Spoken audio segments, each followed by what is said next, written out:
بقينا بنسمع كتير قوي الفترة اللي فاتت عن شباب وبنات بيقدروا يكسبوا فلوس عن طريق الذكاء الاصطناعي، واعتقد انت بنفسك شايف المجال ده بيتطور قد ايه في اليومين اللي احنا عايشينهم. وواحد من اهم واقوى ادوات الذكاء الاصطناعي الموجودة النهاردة هو شات جي بي تي. فانا النهاردة قررت باستخدام شات جي بي تي اقول لك ازاي تقدر تكسب برضه انت كمان فلوس. فلو عايز بقى تعرف اكتر وتعرف الخطوات خطوة بخطوة، يبقى دلوقتي لازم تصلي على النبي وتتابع الحلقة دي للنهاية. انا طارق صادق وانت منورني.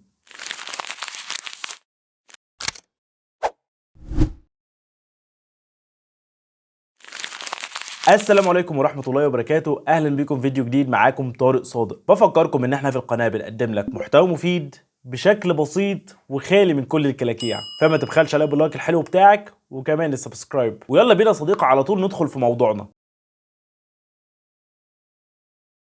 شات جي بي تي يا عزيزي مش مجرد أداة بتقدر تسألها وتجاوبك، لا ده نموذج ذكاء اصطناعي متطور جدا. مش مجرد أداة احنا حاشينها بمعلومات وبتطلعها لنا، لا يا صديقي ده أصبح قادر إن هو يديك نتائج مختلفة من تفكيره هو. فيقدر دلوقتي يقترح عليك أفكار ويساعدك في إنشاء محتوى، ويقدر يحط لك خطة، وكمان يقدر يعمل حاجات زي البرمجة والتسويق وغيرهم. أنا عايز أقول لك يا صديقي من فترة قريبة كنت بعمل تحاليل، بعت التحاليل دي لشات جي بي تي وقال لي نتيجه دقيقه جدا زي ما الدكتور بعد كده قال لي. فاداه بالقوه دي النهارده صديقي تقدر تعتبرها كده مساعد خبير جدا في كل المجالات، قادر تستعين بيه وتقدر تكسب منه كمان فلوس. وعلى حسب موقع فوربس ففي احصائيه بتقول لك ان في دلوقتي 30% من الناس بتستخدم شات جي بي تي في شغلها، يعني من وسط 100 شخص في 30 شخص قادرين يكسبوا فلوس النهارده من شات جي بي تي. فمن الاخر يا صديقي كل الناس النهارده بتستخدم شات جي بي تي، لكن مش كل الناس بتقدر تكسب منه فلوس، لان الاختلاف كله في طريقه الاستخدام، وده بالظبط اللي احنا هنتكلم عنه.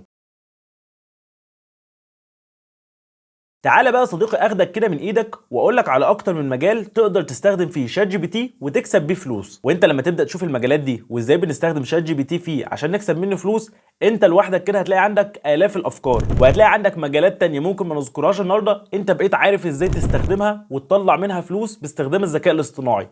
اول طريقه من الطرق اللي ممكن اقترحها عليك هي كتابه المحتوى. ناس كتير النهارده بتدور على حد يكتب لها محتوى، زي مثلا انا شركه او مؤسسه وعندي صفحه بتاعتي على الفيسبوك، محتاج حد بقى يعمل لي بوستات تسويقيه جباره تبدا تجذب العملاء ليا وتعرفهم انا مين. النهارده باستخدام شات جي بي تي تقدر تدخل وتوصف له بالظبط انت محتاج الحمله التسويقيه دي عامله ازاي وهو يكتبها لك كامله. وفي حلقه كنا عملناها عن ازاي تستخدم شات جي بي تي بشكل سليم، انصحك وبشده تشوف الحلقه دي، هسيبها لك تحت في وصف الفيديو. وبالمره وانت تحت يعني انزل اعمل لايك، اعمل سبسكرايب، وفعل زرار الجرس، واكتب رقم 61 لان دي كلمه السر اللي اتعرفت مين صحابنا المكملين لغايه هنا ومركزين ومصحصحين معايا. ويا سلام بقى صديقي لو انت عندك اصلا خلفيه في الكتابه، فبعد ما شات جي بي تي يكتب لك محتوى تسويق او اي بوست ممكن يكتبه لك، حاول تاخده وتحط عليه بقى لمساتك انت الشخصيه، تعدل على كلمات، تعدل على جمل، تعيد ترتيب الاحداث مثلا في البوست بتاعك. اجتهد برضه يا صديقي واتعب شويه معلش، لان لو كان الموضوع بسهوله ان انا هفتح شات جي بي تي واساله عن اي حاجه فيجاوبني عليها فهكسب فلوس، ما كانش حد غلب، لان الشركه اللي بتكلمك ما هي برضه تعرف تستخدم شات جي بي تي. فما تفكرش ابدا ان النتيجه المباشره اللي هتطلع منه هتبقى مرضيه ليهم، حاول دايما تحط عليها لمساتك، ودي نصيحتي ليك في كل الحاجات اللي اقترحها عليك. ما تلغيش مخك يا صديقي، مخك ده هو اللي لازم يمشي الدنيا. ولو عايز بقى مكان تبيع فيه خدمه زي دي، عندك مواقع الخدمات المصغره زي خمسات والحريفه واب وورك وغيرهم كتير، كنا برضو عملنا عنهم حلقه منفصله. وكبدايه صديقي فانا عايز اقول لك ان اسعار المقالات البسيطه بتوصل ل 100 جنيه في المقال الواحد، يعني انت لو كل يوم بتطلع مقال او مقالين تقدر على اخر الشهر تعمل 3000 او 6000 جنيه من حاجه حرفيا هي مش متعبه خالص، واغلب المجهود بتاعها اتعمل عن طريق الذكاء الاصطناعي. ولو اتعاملت مع اكتر من شركه او اكتر من مؤسسه وتبدا تكتب لها هتقدر تطلع فلوس اكتر من كده.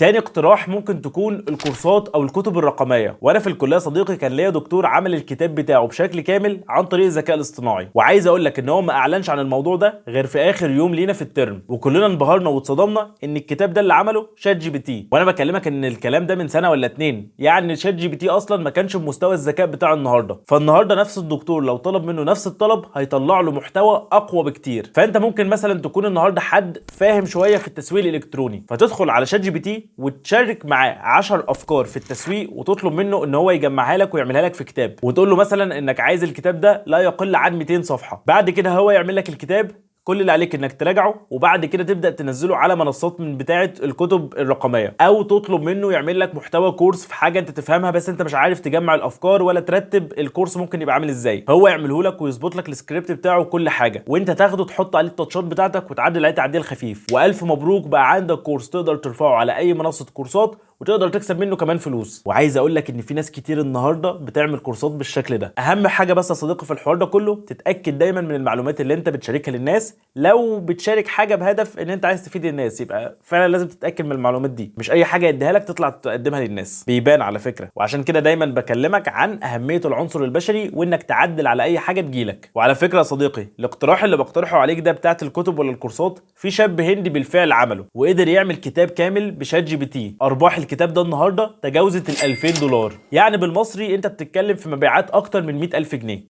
تالت اقتراح معانا ممكن يكون الترجمه والتلخيص. كنت انا بعمل الحوار ده اول ما اتخرجت، كنت بروح للناس اللي بيدرسوا لغات صعبه مش دارجه ومش منتشره زي الصيني مثلا، وبيبقوا طلاب لسه في سنه اولى والحماس اخدهم وعايزين يترجموا كل الكتب اللي عندهم عشان يبداوا يتعلموا اسرع من الممكن، وما يستنوش ان الدكتور يدخل يشرح لهم، لا هم يبقوا مترجمين الكتب وبيحاولوا يقراوا وبيحاولوا يتعلموا. فكنت باخد منهم المحتوى ده وكنت بترجمه عن طريق شات جي بي تي، وبعد كده كنت باخد المحتوى ده وادخله على برامج تانية للذكاء الاصطناعي عشان اتاكد من الترجمه بتاعتي، والموضوع الحمد لله كان ماشي كويس. مش عارف انا بطلته ليه بس يعني تمام. في ناس كتير بتبقى محتاجه تترجم حاجات، والنهارده الذكاء الاصطناعي فعلا بيترجم احسن من ترجمه جوجل بكتير، ولو انت عندك خبره شويه في اللغه وتراجع عليها يكون احسن طبعا بمراحل. وبرده عندك فكره الملخصات. انا عندي كتاب 300 صفحه وخلاص الامتحان بكره ومفيش وقت، فكل اللي عليا ابعت البي دي اف بتاع الكتاب لشات جي بي تي واقول له لخص لي الجزئيه اللي بتتكلم عن 1 2 3، على طول صفحه صفحتين تذاكرهم وتراجعهم وزي الفل كده. موضوع زي ده تقدر تكسب فيه عن طريق الطلاب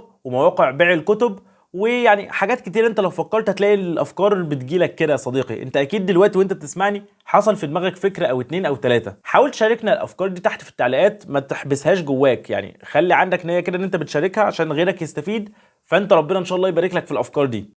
الطريقه اللي بعد كده يا صديقي انك ممكن تستخدمه كمساعد شخصي. يعني مثلا في واحد صاحب شركه وبيجي له ايميلات كتير جدا ومش قادر يرد عليها، والموظفين عندهم ضغط او مرتباتهم عاليه عليه وعايز يقلل من العماله، تدخل انت على طول بشات جي بي تي تقدر تراجع له كل الايميلات بتاعته وترد عليها وتظبط كل حاجه. او دلوقتي طلاب كتير عايزين يعملوا ابحاث ومفيش وقت ومش عارفين يعملوها ازاي، انت على طول كمساعد شخصي تعمل لهم الابحاث عن طريق شات جي بي تي وتظبطها لهم كده وتنسقها لهم. ويا سلام بقى لو عندك خبره في الوورد مثلا وتكتبها لهم كده بشكل كويس وتديها لهم. او مثلا انا صانع محتوى وعايز حد يحلل البيانات بتاعتي ويشوف الاحصائيات بتاعتي والدنيا عامله ازاي، على طول شات جي بي تي يقدر يساعدك في تحليل كل الحاجات دي وتديني في الاخر بريف او ملخص كده انا محتاج اطور ايه ومحتاج اعمل ايه في حياتي. وبالفعل انا في بنت بتابعها على منصات التواصل الاجتماعي، البنت دي كل اللي بتعمله ان هي مساعد شخصي بتدير حسابات السوشيال ميديا لصناع محتوى كتير عن طريق شات جي بي تي، وبتتقاضى على الشخص الواحد 400 دولار، يعني بالمصري حوالي 20,000 جنيه على حساب واحد بس. مستني ايه بقى يا صديقي؟ فكر انت بقى وطلع افكار تانية واجتهد كده معايا.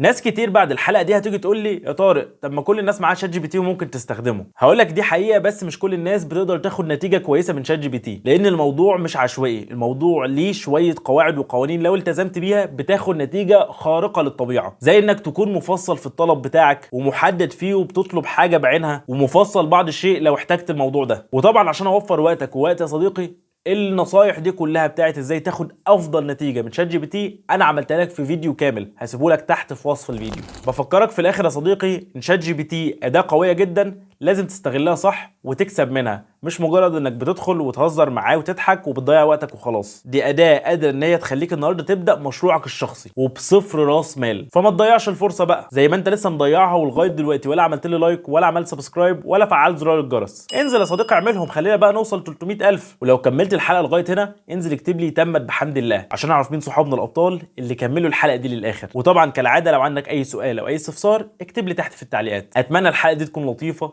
وخفيفه، تكونوا اتبسطتم واستفدتم. كان معاكم طارق صادق، والسلام عليكم ورحمه الله وبركاته.